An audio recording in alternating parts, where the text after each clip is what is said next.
Hey guys, my name is James McHale, and today I'm going to be talking about the difference between people that go to the gym and people that actually look like they go to the gym. I think this is a pretty common concern, especially with newer lifters or people just interested in going to the gym because they want to go to the gym and actually make progress and make it so that other people notice that they go to the gym. But I'm sure we can all relate to this story when someone tells you that they work out and you're like, really? I couldn't tell. Maybe you don't tell it to them, but like you have it in the back of your mind. So I've heard this question like quite a bit, and even in my earlier stages of lifting, I've kind of wondered it myself. But like trying to research it online, I really didn't find much. I feel like this is such an unanswered question. So I'm going to talk about it in this video, and I've narrowed it down to four main reasons. And in case you're wondering if I have any right to talk about this topic, I have a couple photos I'll just put on screen really quick.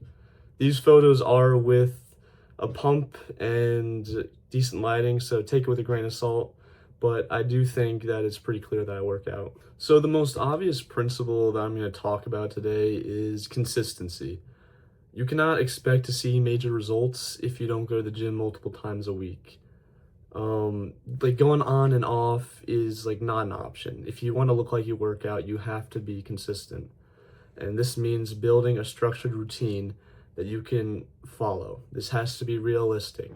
If you are planning on going to the gym 2 hours a day, 6 days a week, um, make sure you have the lifestyle to do that, because I feel like a lot of people don't. And the first couple weeks that they do that, it's just going off motivation.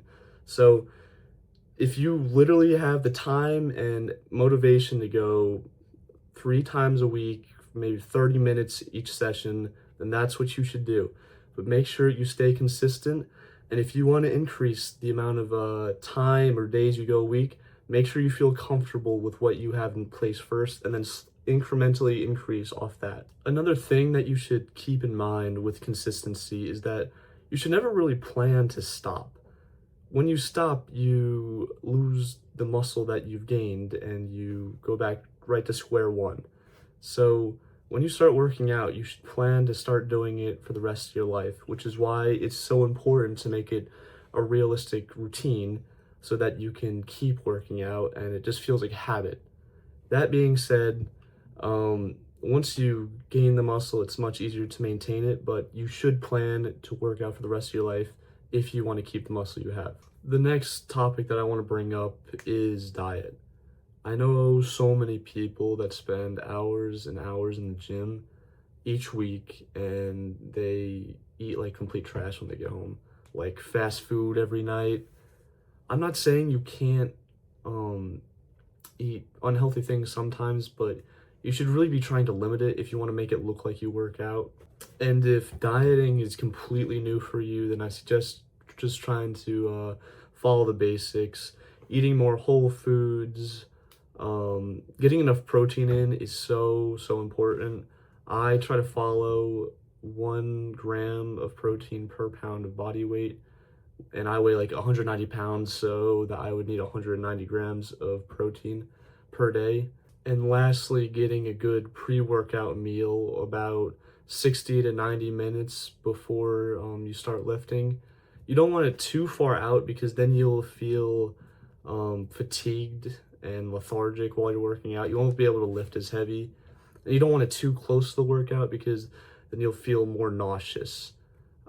This especially applies if you eat right before leg day. You do not want to do that. If you have the opportunity to cook your own meals, then I highly suggest you do that, because then you'll know exactly what's going in your body. And then on top of that, I think you should meal prep if you're going to cook your own meals, because trying to make 3 meals a day for yourself every day is extremely tiring and time consuming. It takes away time that you could have spent at the gym. So when I say meal prepping, I'm talking about making a huge batch of food that you can eat later on throughout the week or even the month if you make that much food. Me personally, I make enough at the start of the week to get me through the rest of the week. I make huge batch of baked potatoes, pork chops, chicken breasts, and pasta, and I like kind of mix and match between them so that I can eat that throughout the week. And that brings me to the next topic of the video, which is progressive overload. Now, this is probably the single most overlooked part of weightlifting, and it's like the fundamental theorem of weightlifting itself. When you lift more weight, you build more muscle, and when you build more muscle, you lift more weight. It's like the most simple part of weightlifting, and I still know people that have been going to the gym for years and they don't really utilize it. And in case you don't really know what progressive overload is, because I certainly didn't when I started lifting, and I would constantly hear it thrown around online and on YouTube, it's just the gradual increase of weight or reps over time. So if we're using reps as an example, if I squat 8 reps this gym session, then next session I want to do 9 or more reps with the same weight. And if we're using the weight example, then if I squat 225 this session, I want to squat 230 and then 235 next gym session. Although I don't suggest you just increase the weight every time you go, because then you might start ego lifting and doing too much weight than what you need. So what I do is I increase the amount of reps I do until I get past a certain rep range, which is about 12 to 15 for me. Once I start going over that, then I increase the weight by 5 to 10 pounds. If you do choose to use progressive overload though, you need to be somewhat consistent about the exercises you choose. I'm not saying to never switch it up, but you need to have a baseline for each exercise you do. And if you use a different variation, it skews up the numbers and you won't be able to track it right. So just be consistent and have a set routine with what exercises you're choosing. Also, that being said, you need to track your workouts. There's no such thing as progressive overload without keeping track of your workouts. And that's because you're not going to be able to know exactly how many reps for what sets you did for 5 to 6 different exercises each workout. There's no way you can remember it all, so you need to write it down either on a notebook or on your phone. I know like writing it down is a little bit tedious and you have to like write a new chart every time you work out. I don't like to do that, so I use an app called Liftoff. I've been using it for, I don't know, about a year now, and it's served me really well. I really like that app, and you can like put your workouts in, so all you have to do is like press start, and it has all the list of exercises you need or that you were going to do for that workout. So again, if you want to seriously make it look like you actually work out, then it's absolutely essential that you keep a record of sets and reps of every exercise that you do. The last topic I'm going to talk about in this video is intensity. I think this is the single biggest difference maker between people that just work out and people that look like they actually work out. Maybe aside from being consistent, but I go to Planet Fitness. Like, I'm off from school for the summer, so this is just like my home gym. But I'll see a bunch of stupid stuff like it's Planet Fitness. But one thing I never fail to see is that people just go to mild discomfort. They do 20 reps of some lightweight and they look like they had 30 more reps in them. It's actually like sad to see.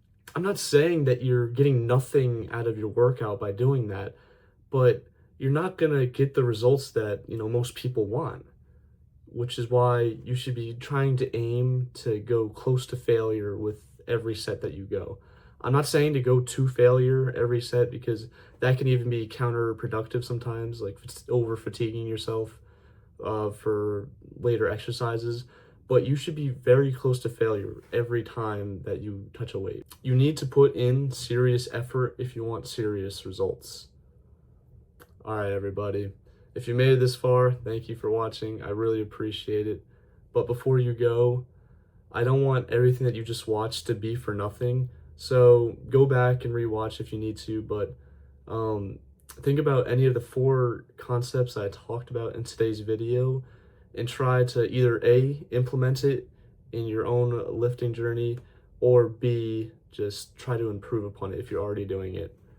There's always something that you can improve on, and if there's like more than one thing that I talked about today that you're not really doing, then just start with one of them and improve on it until you feel comfortable with it, and then you can move on to something else. You don't really want to get burned out from trying to try all these new things at once. It's all about small steps. That's like the most important part, and that's like what weightlifting is itself. It's small steps. It's not these huge jumps. So thank you guys again for watching. I really appreciate it, and I'll see you in the next one.